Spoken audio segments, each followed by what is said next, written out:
Hello all.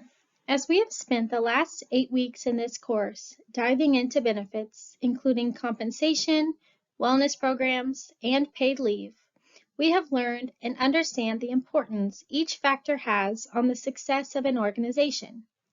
With that, Brittany, Eileen, and myself, Morgan, will be focusing on maternity and paternity leave across the globe. We will give an overview and talk about 4 countries, including Greece, the United Kingdom, Bulgaria, and New Zealand.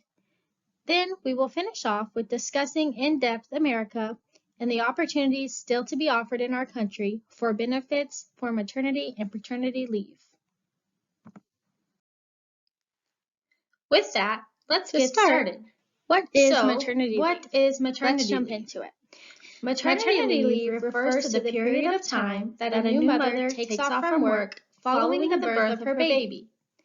The leave of absence also qualifies for pregnancy, placement of a child, and adoption. The placement of a child just means when the child is placed in another home other than outside the guardian or parent's home.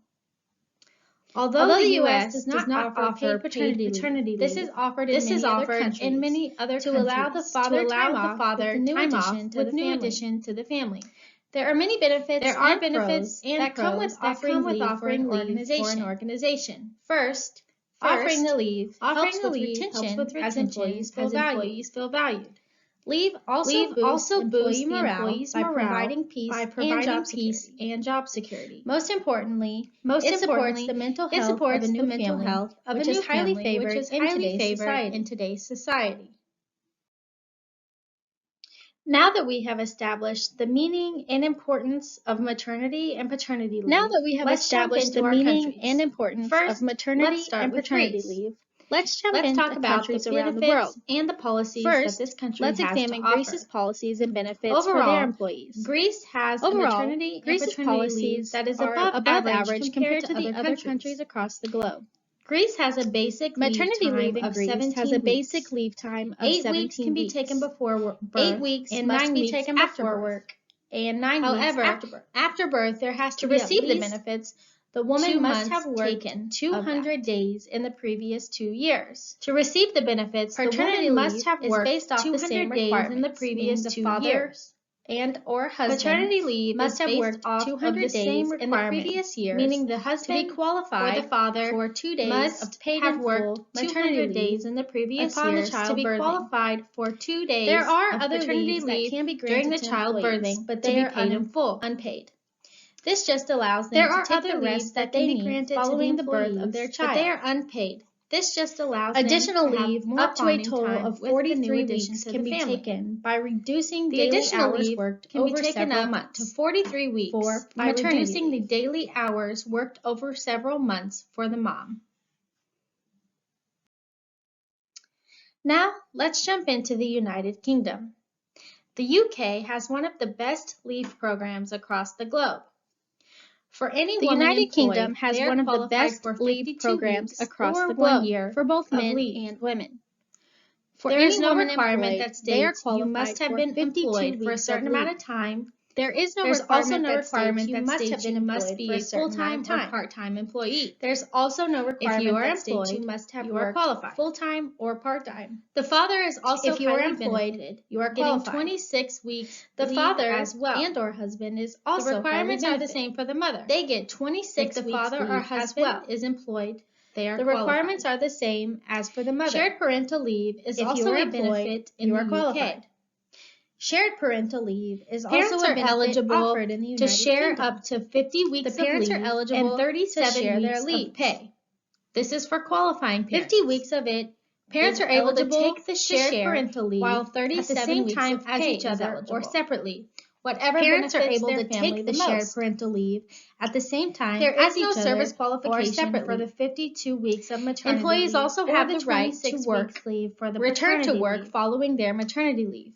The UK is also unlawful to allow an employee to return to work within 2 weeks of childbirth. Have the right to return to work following maternity leave. Going back to work, maternity leave does not break the continuity of service upon which certain benefits are dependent. To let them rest and lie down and ensure these employees must have suitable facilities for breastfeeding, employees to rest and lie down and ensure these employees have adequate rest breaks.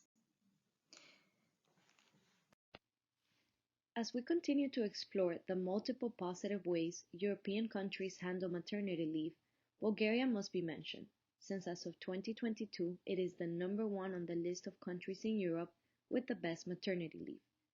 With an analysis conducted by the company Boundless, it was found that Bulgaria boasts Europe's best maternity package.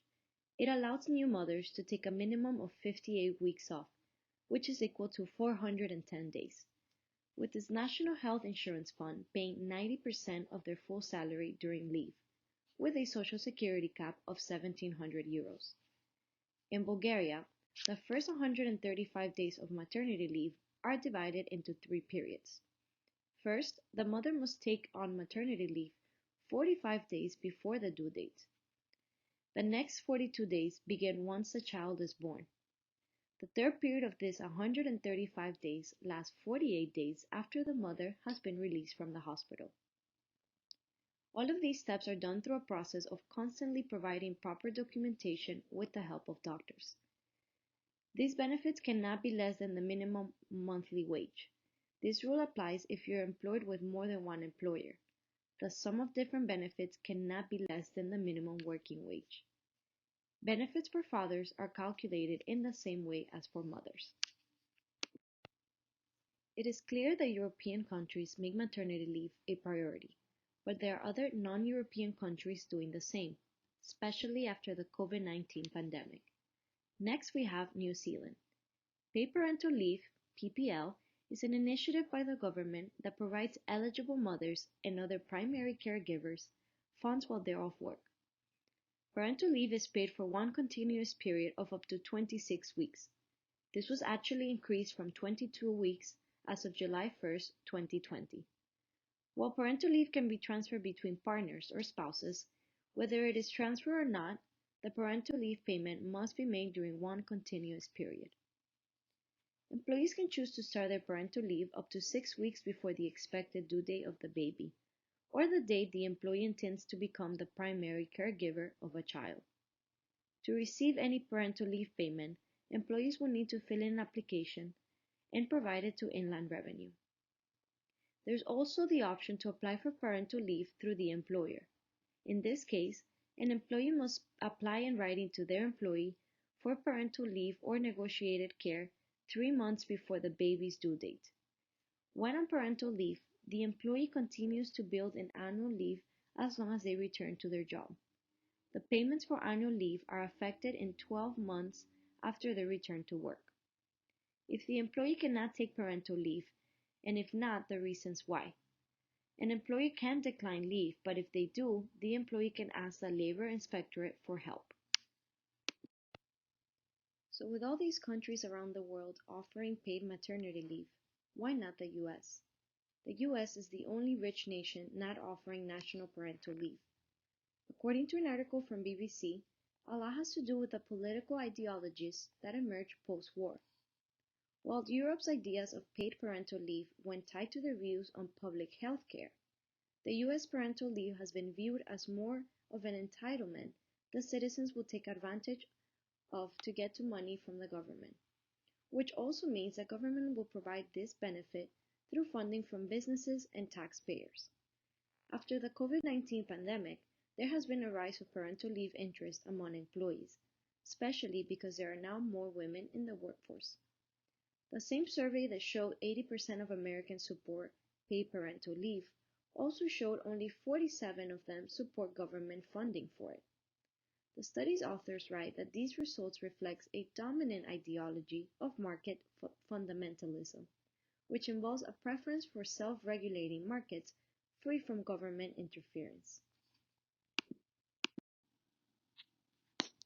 Today, parental leave decisions are left up to private companies to manage and determine the specifics of this benefit and how they choose to present it to their employees.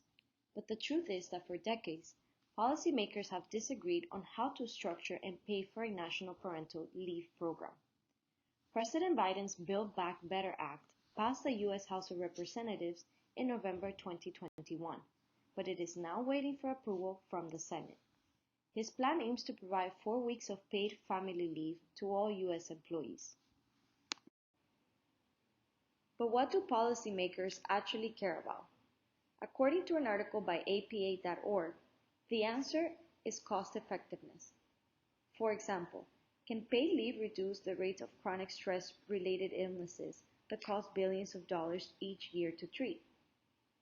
This article also mentions that future and constant collaborations with economists might help quantify outcomes in a way that's meaningful on a policy level. There's actually a website that aids to facilitate these collaborations, and it is called scholars.org.